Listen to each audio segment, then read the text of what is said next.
if you let something slack off on this end, the truth is you're probably slacking off on the other thing on the other end more than you think you are. You might be thinking you're doing your best, but you're probably actually not. Right.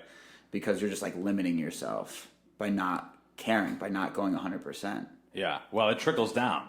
It's like, you know, because again, and plus you decide the things that you do. Yes. So like if you work a job and you don't like it, you're still deciding that you're there. Yes. So you might as well do it the right fucking way. The right way, yes. Like I remember when I was in, you know, when you're in high school, you do the standardized tests. Yeah. Over here, it's kneecap. I don't know if. Yeah, we did the same thing in Vermont, right? Yeah. Well, I was. Yeah. I might have been in Massachusetts at that age. I can't remember, but yeah, it's all. But yes, I'm pretty sure we did kneecap. Right. So we all knew that shit didn't affect whether we got onto the next grade, or it didn't affect any of our actual grades. Yes. It was more of like a school-wide baseline test. Yep.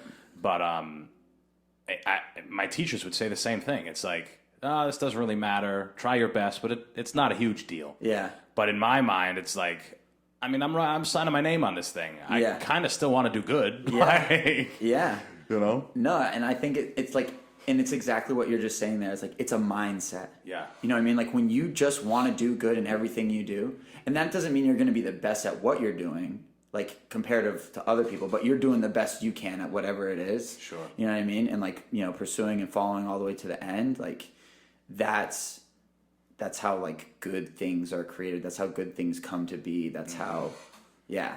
It's also realizing, you know, if you're doing something and you're kind of beating a dead horse, like you're doing it just to do it. Yes. Like you could probably eliminate that and add that energy to the other shit that you know, care more about, I guess. Have you ever heard of Jim Quick? I have not. So he's I found out about him because of this book called Limitless, and it's essentially a book that teaches you how to learn things. Yeah. Like how your brain works, like how you learn things, different ways to learn things, how to like read faster, you know, talking about distractions and the infinite amount of information, how to filter through it and all this stuff. But I follow him on Instagram, and he posted a thing the other day. He creates a not to do list. So things like not to do, so that they don't get in the way of what is like truly important or what you really need to get done. Sure. So it's kind of like what you were talking about. Yeah, siphoning shit out. Yeah. So it's like, these are the things I need to not do because essentially like they don't matter, or I need to delegate them, or like whatever, because like this is my focus. This is what I need to do, you know, for whatever reason that may be. Right. And I'm realizing more and more and I'm sure a lot of people realize it this way, it's an everyday thing. It is. Like very much so. That's why I just hung that up like a week ago. Calendar? The calendar. Yeah. Because I'm a big advocate of the planner, but if I don't look in the planner, then what the fuck's the use? Yes.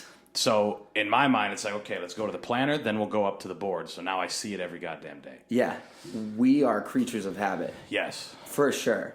Like, whether it be a healthy or unhealthy habit, like we are creatures of habit. Right. So if we can do something every day, if we can do something often enough that it becomes a habit, we will continue to do it. Right. So like that, and that's probably like the hardest part, right? Like just getting started going to the gym. Yes. Just getting started planning, just getting started meditating, like whatever it may be. Like that's the hard part.